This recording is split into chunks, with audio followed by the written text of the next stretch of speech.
রাজধানীর একটি হোটেলে সেমিনারে ভার্চুয়ালি অংশগ্রহণ করেছেন বিএনপির ভারপ্রাপ্ত চেয়ারম্যান তারেক রহমান। আমরা সরাসরি চলে যাচ্ছি তার বক্তব্যে।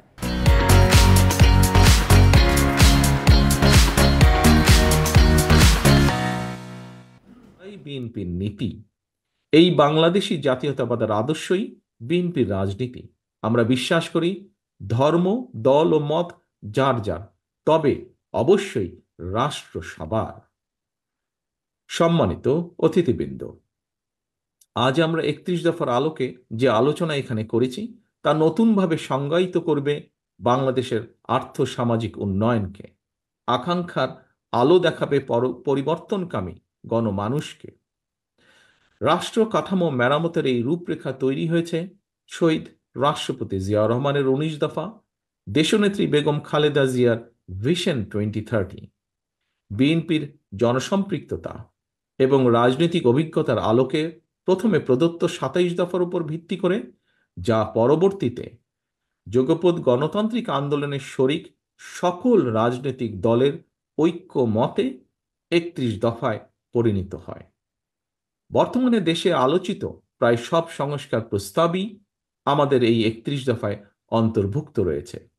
তবে আমি সংস্কারের উদ্দেশ্যে বলতে সেটিই বুঝি যে সংস্কারের মাধ্যমে সংবিধানের কয়েকটি বাক্যের পরিবর্তন নয় শুধুমাত্র, বরং মানুষের ভাগ্যের পরিবর্তন হবে। অর্থাৎ একজন মানুষের রোজগারের ব্যবস্থা হবে, তার ও তার পরিবারের আর্থ সামাজিক নিরাপত্তা ও সঞ্চয় নিশ্চিত হবে।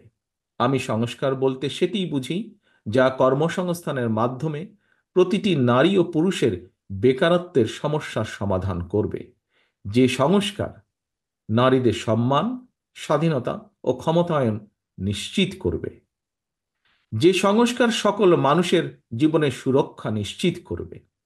যে সংস্কার দেশের সন্তানদের আধুনিক শিক্ষা ও নৈতিক মূল্যবোধ গঠন করবে। যে সংস্কার মানুষকে কাঙ্ক্ষিত স্বাস্থ্য সেবা দেবে। যে সংস্কার বাজারে নিত্য প্রয়োজনীয় দ্রব্যের দাম স্থিতিশীল রাখবে। আমি সংস্কার বলতে সেটিই বুঝি যা কৃষক, শ্রমিক সহ সকল কর্মজীবী মেহনতি মানুষের ন্যায্য ও প্রাপ্য মজুরি নিশ্চিত করবে। প্রিয় উপস্থিতিবৃন্দ, বাংলাদেশে স্বৈরাচারী ব্যবস্থা যেন আর পুনরাবৃত্তি না ঘটে সেটি নিশ্চিত করতে বিএনপি সংবিধানে এমন ব্যবস্থা রাখতে চায় যাতে কেউ পরপর দুবারের বেশি প্রধানমন্ত্রী হতে না পারে। আমরা আইন, বিচার ও নির্বাহী বিভাগের মধ্যে ক্ষমতার ভারসাম্য রাখতে চাই। রাষ্ট্র পরিচালনায় সমাজের জ্ঞানী গুণীদের প্রতিনিধিত্ব এবং অংশগ্রহণ নিশ্চিত করতে দ্বিকক্ষ বা বাইক্যামেরাল পার্লামেন্ট সিস্টেম প্রবর্তন করতে চাই।